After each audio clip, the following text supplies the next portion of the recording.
வணக்கம். ஆஸ்ட்ரோவேலின் நல்ல நேரம் நிகழ்ச்சியின் சார்பாக அத்துணை சப்ஸ்கிரைபர்களையும் எல்லா அன்பு உள்ளங்களையும் எனது நண்பர்களையும் வருக வருக என வரவேற்பதில் பெருமகிழ்ச்சி கொள்கிறேன். வக்ரதுண்ட மகாகாய சூரியகோடி சமப்பிரபக அவிக்னம் குருமே தேவ சர்வகாரியேஷு சர்வதா. தென்னாட்டுடைய சிவனை போற்றி, என் நாட்டவர்க்கும் இறைவா போற்றி. நண்பர்களே, இந்த புத்தம் புதிய வீடியோவில் உங்கள் அத்துணை பேரையும் வரவேற்பதில் மிக்க மகிழ்ச்சி கொள்கிறேன். இன்றைக்கு நம்ம பார்க்க போகிற தலைப்பில் கடவுள் சொல்லும் தீர்ப்பு. அந்த வகையில் காலபுருஷ தத்துவத்துக்கு 4ஆம் ராசியான கடகராசி. இப்போ கடகராசிக்கு பல ஆண்டுகளாக, ஏன் கடந்த 2.5 வருஷமாக அஷ்டம சனி சரியாக மார்ச் 6, 2026 முடிகிற வரைக்குமே கடகராசிக்கு எண்ணற்ற துன்பங்கள்னா ஒரு வார்த்தையால் விவரிக்க முடியாத துன்பங்கள். பல மனிதர்களுக்கும், எல்லா ராசிக்காரர்களுக்குமே மனசுல வரக்கூடிய ஒரு கேள்வி, நான் நல்லதை மட்டும் செய்கிறேன், எனக்கு ஏன் எல்லா கெடுதலும் நடக்குது? நான் என்ன தப்பு செஞ்சேன்? இவ்வளவு கஷ்டங்களையும் துயரத்தையும் அனுபவிக்கிறதுக்கு நான் செஞ்ச தவறுகள் என்ன? இந்த கேள்வி எழாத மனித இனம் இருக்கு. அப்படி கடகராசிக்கு மனசுல எழாத கேள்விகள் இல்லை. அஷ்டம சனி அப்படின்னா அது ஒரு சாதாரண பீரியட் இல்லை. அது 7.5 வருஷம் 7.5 சனி கொடுக்கக்கூடிய அந்த தீமைகளையும் சுருக்கி டேப்லெட் ஃபார்மேட்டில் கொடுக்கறது அப்படிங்கிறது தான் அஷ்டம சனி. அஷ்டம சனி காலகட்டத்தில் மற்ற ராசிங்க, அதாவது அஷ்டம சனியை அனுபவிக்காத மிச்ச ராசி இல்லை உள்ள நேயர்கள் ஏளனமாக பேசுவாங்க, கிண்டலாக பேசுவாங்க. அஷ்டம சனினா என்ன பெரிய இதுவா, அதெல்லாம் நான் சமாளிச்சிருவேன் அப்படி இப்படின்னு பேசுவாங்க. உண்மையிலே பார்க்க போனால் அஷ்டம சனியானது செய்யக்கூடிய கொடுமைகள் 7.5 சனிக்கும் மேலானது. நம்ம வாழ்க்கையில் ஒரு 7.5 வருஷம், அதாவது முதல் தடவை வர அஷ்டம சனி, மிடில் வர அஷ்டம சனி, கடைசியாக வர அஷ்டம சனி, இதை பகுத்துக்கணும். இதில் முதல்ல வர அஷ்டம சனியானது பெரும்பாலும் மேஜராக பிரச்சனைகளை கொடுக்க முடியாது.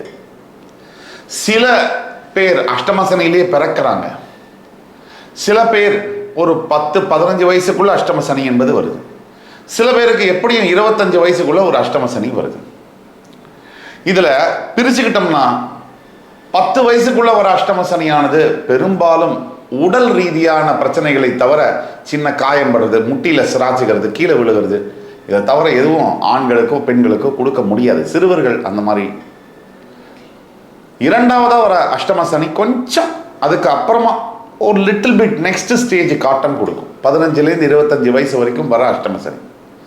காதலில் தோல்வி, முக்கியமான காலகட்டங்களில் தாய் தந்தையை தவற விடுவது, ரொம்ப முக்கியமான காலகட்டங்களில் தவறான நட்பு உள்ள வாழ்க்கையை மாற்றி அவன் செட்டில் ஆயிடுவான், இவன் வீணாக போயிடுவான். இதில் நண்பர்களில் பார்த்தீங்கன்னா ஆரம்பிக்கும் போது எல்லாமே நல்லா தான் இருக்கும், காதல் நட்பு எல்லாமே நல்லா தான் இருக்கும், வேலை. அது காலம் போக போக எல்லாருக்குமே ஒரு திகட்டுது, இல்லை ஒரு வெறுப்பை ஏற்படுத்துது. இதுக்கெல்லாம் காரணம் என்னன்னா, மனுஷனுடைய மனம் என்பது ஒரே விஷயத்தை தினம் பண்ணுறதுக்கு அதுக்கு பிடிக்காது. மனிதனுடைய மனம் என்பது பை டிசைனாகவே புது புது விஷயங்களை தேடக்கூடியது. அப்படி கடகராசி என்பவர்களாகிய நேயர்களுக்கு 15 வயசுலேருந்து 25 வயசுக்குள்ள இருக்கக்கூடியவங்களுக்கு காதல் தோல்வி, வேலை கிடைக்காதது, நினைச்சதை படிக்க முடியாதது, இந்த மாதிரியான பிரச்சனைகள். ஆனால் அந்த 25 வயசுக்கு அப்புறம் 2ஆவது அஷ்டம சனி வரும் பாருங்க, 25லேருந்து 50க்குள்ள அடி, அதுதான் சரியான அடி. ஒருத்தன் கல்யாணம் ஆகிருக்கும், குழந்தை பிறந்திருக்கும், வேலையிலையும் கொஞ்சம் வருஷம் வேலை செஞ்சு செட்டில் ஆகிருப்பான், போனம் பொருள்லாம் ஓரளவுக்கு சேர்த்துருப்பான். எங்கோ ஒரு ரெஸ்ட்டில் அந்த அஷ்டம சனியானது கடகராசி என்பர்களை காலால் மிதித்து அப்படியே எலுமிச்சம்பழத்தை டயர் கடியில் வச்சு நசுக்கிற மாதிரி நசுக்கியிருக்கும். இதுதான் கரெக்டான வார்த்தை.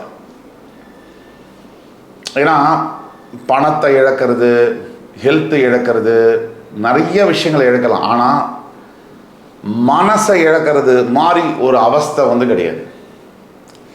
அது வாழ்ந்து பார்த்தவங்க, அனுபவப்பட்டவங்களுக்கு தெரியும். அதை கடகராசி நேயர்களை இப்போ நீங்கள் கேட்டிங்கன்னா 25 வயசுலேருந்து 55 வயசுக்குள்ளே இருக்கக்கூடிய கடகராசி நேயர்களை கேட்டிங்கன்னா சொல்லுவாங்க. அஷ்டம சனியுடைய டேஸ்ட் எப்படிப்பா இருந்துச்சு?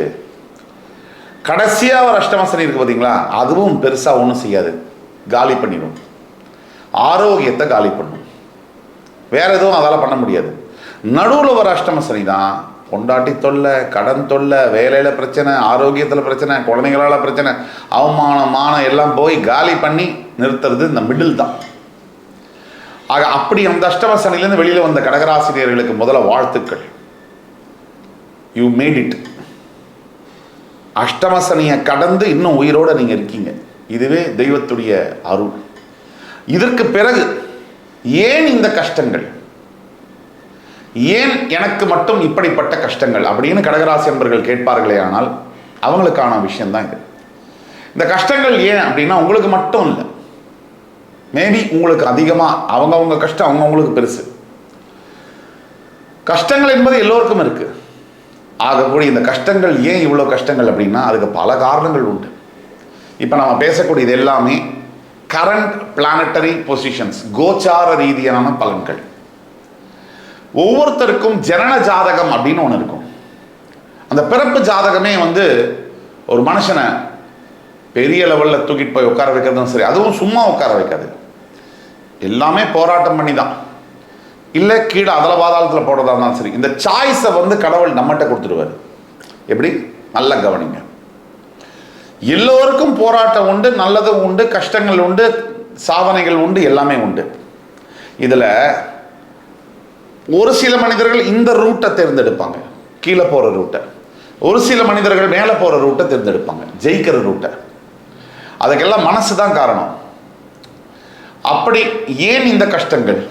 பேசிக்கலி உங்கள் ராசி ஒரு சரராசி, யார் மேலேயுமே அதிகமாக பாசம் வைக்கக்கூடிய ஒரு ராசி. சந்திரன் மனோகாரகன் ஆட்சி பெறும் ராசி அப்படிங்கிறதுனால யார்கிட்டையுமே நீங்கள் அதிகமாக எமோஷன்ஸும் அட்டாச்மெண்ட்டும் வச்சுருப்பீங்க. இப்போ நல்லா புரிஞ்சுங்க, இங்கே இருக்கிறது எதுவுமே நமக்கு சொந்தம் இல்லை, இதுதான் உண்மை, நிதர்சனமான உண்மை. நம்ம போடுற சட்டை கூட மறுநாள் இன்னொருத்தர் போட்டிருப்பார். 50 வருஷம் கழிச்சு பார்த்தீங்கன்னா நம்ம போட்ட சட்டை வேற யாராவது ஒருத்தர் போட்டிருப்பார். நம்ம உபயோகப்படுத்துகிற வாட்ச் வேற யாராவது ஒருத்தர் உபயோகப்படுத்துவார். எல்லாமே இங்கே தற்காலிகம் அப்படிங்கிறத மனசில் நம்ம உணர மறுக்கிறோம் அந்த உண்மையை. இதனால தான் எல்லாத்து மேலேயும் அதிகமாக பாசம் வைக்கிறீங்க. இந்த பாசம் என்ன ஆகுதுன்னா உங்களுக்கே வினையாக முடியுது. சூப்பர் ஸ்டாரோட பாடல் வரிகள் தான். என் வீட்டு கண்ணு குட்டி என்னோட மல்லு கட்டி என் மார்பில் முட்டுதடி கண்மணி ஏன் கண்மணி அப்படின்னு கடகராசி என்பவர்கள் பாடாதவர்கள் இருக்க மாட்டாங்க. யார் யாருக்கெல்லாம் நீங்கள் உதவி பண்ணீங்களோ, உயிரியே வச்சிங்களோ, அவங்கெல்லாம் நெஞ்சில் ஏறி மிதிச்சுட்டு சட்டுன்னு போயிருப்பாங்க. அதுதான் முதல்ல காரணம் கஷ்டத்துக்கு. எது மேலேயுமே அளவோடு அன்பு வைக்கணும். பாயிண்ட் நம்பர் 2, இந்த பணம் சம்பந்தப்பட்ட விஷயத்தில் கடகராசி என்பவர்கள் முதல்ல தலையை விட்டுட்டு வாழை பிடிக்கிறது. எது? கையில் காசு இருக்கும் போது தடால் புடால்னு குதிச்சு பார்த்தவங்க கேட்குறவங்களுக்கெல்லாம் கடன் உதவிகள்லாம் பண்ணி கடைசியில் வெறும் சட்ட துணி கூட இல்லாமல் இருக்கக்கூடிய நிலைமையில பழசை நினச்சி வருத்தப்படுறது. அதனால தான் அந்த பண கஷ்டங்கள். அஷ்டம சனி காலகட்டத்தில் உங்களுடைய ராசியிலிருந்து 8ஆம் வீட்டில் இருந்த சனி பகவான் பல பாடங்களை உங்களுக்கு சொல்லி கொடுத்துருப்பார்.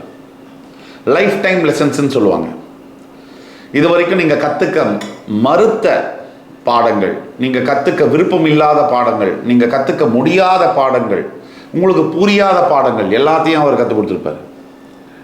யார் யார்கிட்ட எவ்வளவு பழகணும், எவ்வளவு வச்சுக்கணும், எவ்வளவு வச்சுக்கக்கூடாது, யார் யார்கிட்ட என்னென்ன எப்பப்போ பேசணும், எப்பப்போ பேசக்கூடாது, யார் யாரை எப்பப்போ நம்பணும், எப்போ நம்பக்கூடாது, இதெல்லாம் உங்களுக்கு கற்றுக் கொடுத்துருப்பார். கற்றுக்கிட்டு பிரயோஜனம் இல்லை, ஏட்டு சுரக்காய் கறிக்கு உதவாது. என்ன நம்ம படித்தோமோ வாழ்க்கையில் அனுபவத்தை அதை பயன்படுத்தி இம்ப்ளிமெண்ட் பண்ணணும், வாழ்க்கையில் செயல்படுத்தினா மட்டுமே தான் ஜெயிக்க முடியும். பழச நினச்சி வருத்தப்படுற யாரும் ஜெயிச்சதில்லை, இல்லை நடக்க போகிறத நினச்சி சந்தோஷப்பட்ட யாரும் ஜெயிச்சதில்லை. இன்றைய பொழுது, இன்றைய நிலைமை, இன்னைக்கு என் வேலையை நான் கரெக்டாக செய்கிறேன்னா இது மட்டும்தான் உங்கள் கூட கடைசி வரைக்கும் வரும். இந்த கடகராசி என்பவர்களுக்கு கடந்த காலகட்டத்தில் கடவுள் சொல்லும் தீர்ப்பில் நாம் சொல்லக்கூடிய 2வது பிரச்சனை என்னென்னா, குடும்பத்தில் வரக்கூடிய சண்டை. கடகராசி வந்து ஒரு சென்சிட்டிவான இம்பல்சிவான ஒரு ராசி. குடும்பத்தில் வரக்கூடிய சண்டை. குடும்பம், எல்லாருக்கும் குடும்பம் இருக்கு.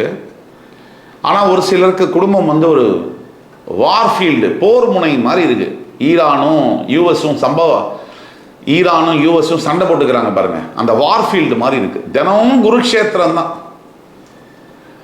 அந்த சண்டையினால அந்த குடும்பத்துடைய நிம்மதி, அந்த குழந்தைகளுடைய மன அமைப்பு, நல்லா கேட்டுக்குங்க, நல்ல அப்பா அம்மா இல்லைன்னா strongest father will have confident டாட்டர்ஸ்ம்பாங்க. The weakest father will have spoiled டாட்டர்ஸ்னு சொல்லுவாங்க. The strongest father will have good well behaved சன்னு சொல்லுவாங்க.